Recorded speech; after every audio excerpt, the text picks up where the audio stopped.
नमस्कार दोस्तों, मैं प्रगति सिंह अपने YouTube channel learn with fun में आप सभी का स्वागत करती हूँ।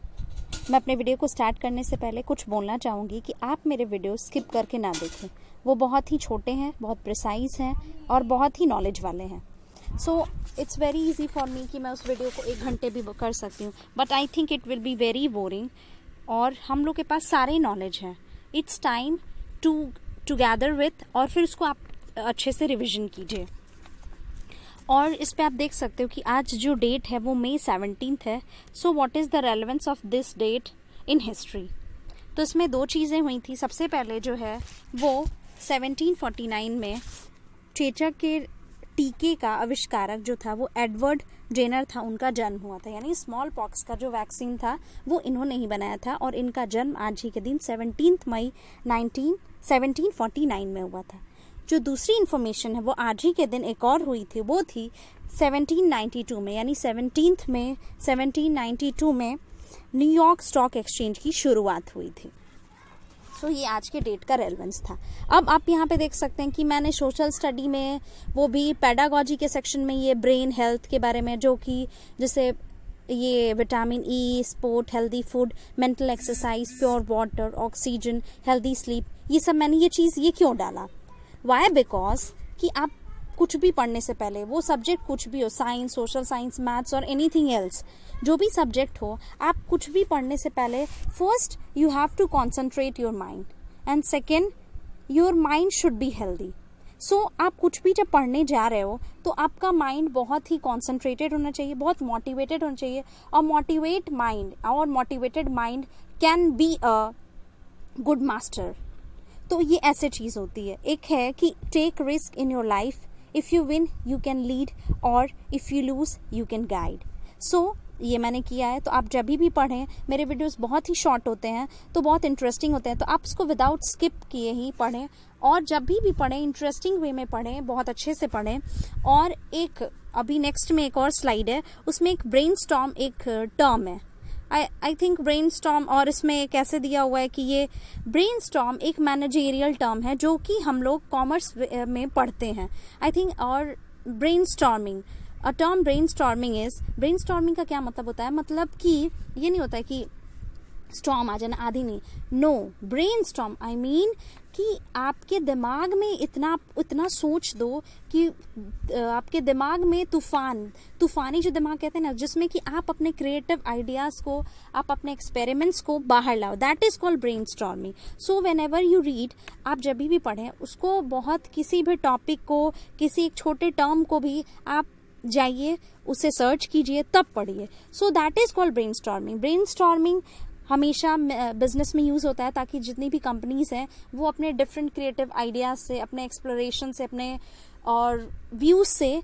अपनी जो भी बिजनेस है उसको बहुत टॉप पे ले जाते हैं। तो सो ब्रेनस्टॉर्मिंग ये है जो कि न सिर्फ बिजनेस में यूज किया जा सकता है, बल्कि वो हर जगह यूज किया जा सकता है, आइदर इन स्कूल और इन मैनेजमेंट एंड सब। सो आप ऐसा करिए। आज हम डिस्कस करेंगे कि pedagogical issues of social studies. मैंने आज से ये सीरीज शुरू की है, जिसमें कि जो भी सोशल स्टडी के जो 20 मार्क्स के होते हैं वो पेडागॉजिकल इश्यूज से ही क्वेश्चन आते हैं।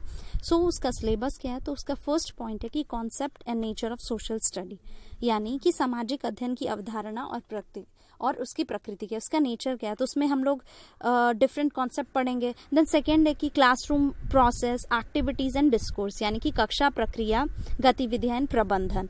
देन थर्ड है डेवलपिंग क्रिटिकल थिंकिंग, यानी कि तार्किक चिंतन का विकास है। उसके बाद से फोर्थ है इंक्वायरी या empirical evidence. Then fifth is problem of teaching social studies, यानी कि सामाजिक विज्ञान की शिक्षण समस्याएं क्या क्या हैं। देन प्रोजेक्ट वर्क है, प्रोजेक्ट यानी परियोजना कार्य। एंड लास्ट होगा इवेल्युएशन, मूल्यांकन। आज मैंने पेडागॉजिकल इश्यूज के सिलेबस को इसलिए डिस्कस किया है क्योंकि इट्स वेरी इंपॉर्टेंट कि सबसे पहले यू शुड नो कि आपके सिलेबस में पेडागॉजिकल इश्यूज से क्या क्या सिलेबस है। Then you will come to questions, और जब आप सॉल्व करोगे तो कभी कभी ऑप्शन में रहता है कि अच्छा जैसे ये है यहाँ पे डेवलपिंग क्रिटिकल थिंकिंग ये वाला। अब इसका सेकेंड है कि सामाजिक अध्ययन का मीन्स कि what is the meaning of social study.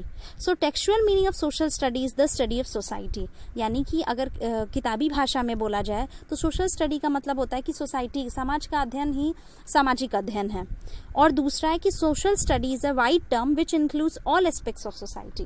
लेकिन समाज का अध्ययन तो सामाजिक अध्ययन में आ जाता है, लेकिन उस समाज में क्या क्या आता है, तो उस समाज में उस समाज का जो आर्थिक, उसका जो धार्मिक है, उसकी जो राजनीतिक है, जो उसका सांस्कृतिक, जितना भी उसके एस्पेक्ट्स हैं उस सोसाइटी के, उन हम सबको पढ़ते हैं। तो that is called social studies, that is it is the study of society, and in that society it emphasizes on economic, religious, political and cultural aspects of society.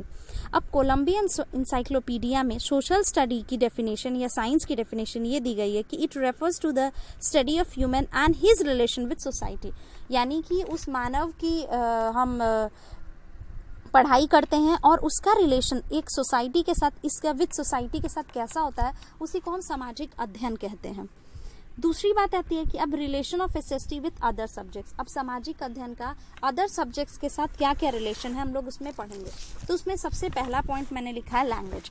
Actually मैंने इस वीडियो में या फिर मैं जितने भी वीडियोस बनाती हूँ मैं बाईलैंग्वेज करती हूँ, सो दैट कि आपको भी आसानी हो। मैं प्योर इंग्लिश में अगर कर दूंगी तो वो बहुत डिफिकल्ट हो जाएगा, अगर मैं प्योर हिंदी में भी कर दूं तो बहुत डिफिकल्ट हो जाएगा, और थोड़ी प्योर हिंदी भी मुझसे हो नहीं पाती, तो इसीलिए मैं दोनों ही बाईलैंग्वेज रखती हूँ ताकि आपको अच्छे से समझ में आए। अब आते हैं इस पे कि सेकेंड है हमारा कि relation of SST with other subjects. तो इस अदर सब्जेक्ट में फर्स्ट पॉइंट है लैंग्वेज। तो इसका लैंग्वेज से कैसे रिलेशन एसएसटी का, बिकॉज कि language is the medium of literature and literature is the shadow of society. कहते हैं ना कि साहित्य ही समाज का दर्पण है, तो इसीलिए जब साहित्य या समाज का दर्पण है तो language acts as a medium to represent account of social study that we need with the help of language. तो ये लैंग्वेज में बात आती है। इवन जो एसेस, पोएम, स्टोरीज वो सारी उसमें लिखी गई हैं। उसके बाद से आ जाता है कि planning of social science curriculum of different levels. तो क्या क्या प्लानिंग होती है सोशल साइंस की करिकुलम के डिफरेंट लेवल्स पे। तो प्राइमरी लेवल हो गया, देन मिडिल लेवल हो गया और हायर लेवल हो गया। प्राइमरी लेवल में यही है, सोशल स्टडी को अगर हम ले उसका क्या पर्सपेक्टिव होगा, तो वो ये होगा कि teaching should be more participative and discussion oriented. बहुत ही पार्टिसिपेटिव होना चाहिए और डिस्कशन होना चाहिए। मिडिल लेवल में वो कोरिलेशन होना चाहिए, कोरिलेट होना चाहिए कंटेंट से, एवरीडे लाइफ से। और हायर में वो आपके सब्जेक्ट अगर आप चूज करते हो तो वो आप जाके बाद में लेते हो, that becomes a matter of choice and it is equipped with basic knowledge and necessary skills to make a meaningful contribution in the field they choose. यानी कि जो फील्ड वो चूज करते हैं उसमें सोशल साइंस अगर उन्हें ऑप्ट करना है फॉर हायर स्टडीज तो वो बहुत अच्छी चीज़ है। तो ये सोशल स्टडी के नॉर्म्स हैं जो कि डिफरेंट लेवल्स पे एक्ट करते हैं, प्राइमरी लेवल पे, मिडिल लेवल पे और हायर लेवल पे। अब इसमें मैंने इससे पहले जो एक क्लिप थी जिसमें कि हमने सोशल स्टडी के रिलेशन को अदर सब्जेक्ट्स के साथ पढ़ा, तो उसमें मैथमेटिकल भी था। तो सोशल स्टडी अब बस social study, it's the science. अब नेक्स्ट आता है कि contribution of SST to development of children. अब कैसे जो सामाजिक अध्ययन है वो कैसे बालक के विकास में मदद करता है, कैसे कंट्रीब्यूट करता है।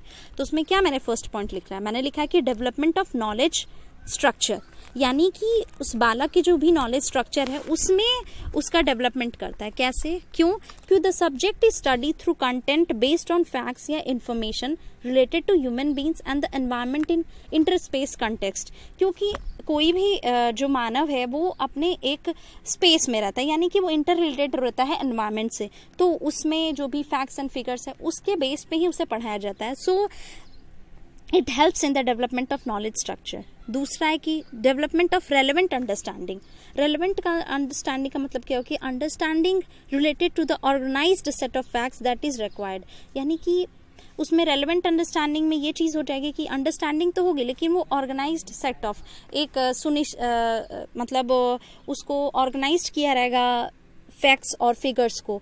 और इसमें टीचर का रोल बहुत इंपॉर्टेंट होता है। क्यों? क्योंकि वो इस इंफॉर्मेशन को इंश्योर करता है बहुत अच्छे से। सो आई होप आपको मेरा ये सब कुछ पसंद आया होगा, बहुत अच्छा लगा होगा।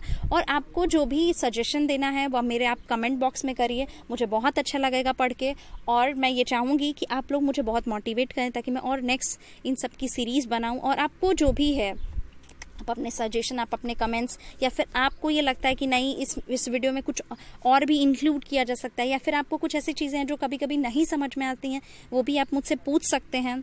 और मेरा यही है कि इस लॉकडाउन के सेशन में मैं खुद ऐसा करूं कि सोशल स्टडी का जो 60 क्वेश्चन के जो पोर्शन है वो बहुत ही कॉमन लगे। और इसके बाद मैं इस पूरे जो कॉन्सेप्ट है नेचर ऑफ सोशल साइंस है उस पे बेस्ड क्वेश्चन, जितने भी क्वेश्चन होंगे उस पे, वो सारे मैं लेके आऊंगी। और वो बहुत ही, अगर आप इस वीडियो को देख लेंगे तो इससे रिलेटेड जितने भी क्वेश्चन आएंगे वो सब आप बहुत ही आसानी से कर लेंगे।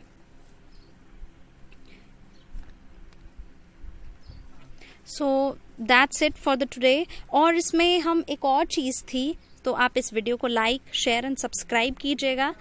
एंड एक और चीज़ थी, हम लोग इसमें concept nature of social science में 2 चीज़ थी जो कि मैंने नहीं इंक्लूड की। एक्चुअली वो मैं बताना चाहती थी, उसमें नेशनल एजुकेशन पॉलिसी और टीचिंग ऑफ सोशल स्टडी भी है, जिसमें जो हमारा नीप आया था, यानी कि नेशनल एजुकेशन पॉलिसी 1986, और वो बाद में मॉडिफाइड हुआ 1992 में। सो उसके मेन प्रोविजंस ये थे कि to bring uniformity in education and make adult education a movement. So ये मुझे बहुत अच्छा लगा। उसके बाद से शिक्षा बिना बोझ के 1993 में जो यशपाल जी की समिति का आया था कि जो शिक्षा होनी चाहिए वो बिना बोझ की होनी चाहिए। फिर NCF 2005 आया था जो कि learning without burden, child centred education, इन सब की तरफ ले जा रहा था। और उसमें बहुत सारी चीज़ें थी जो रूट लर्निंग को ना फोकस करके आपके आउटसाइड वर्ल्ड से कोरिलेट करता था, और बुकिश लैंग्वेज नहीं होनी चाहिए, वो और ओपन ओरिएंटेड नॉलेज होना चाहिए। तो ये सारी चीज़ें थी वो NCF करिकुलम में थी 2005 में। सो आई होप आपको ये सारा कंटेंट बहुत ईजी लग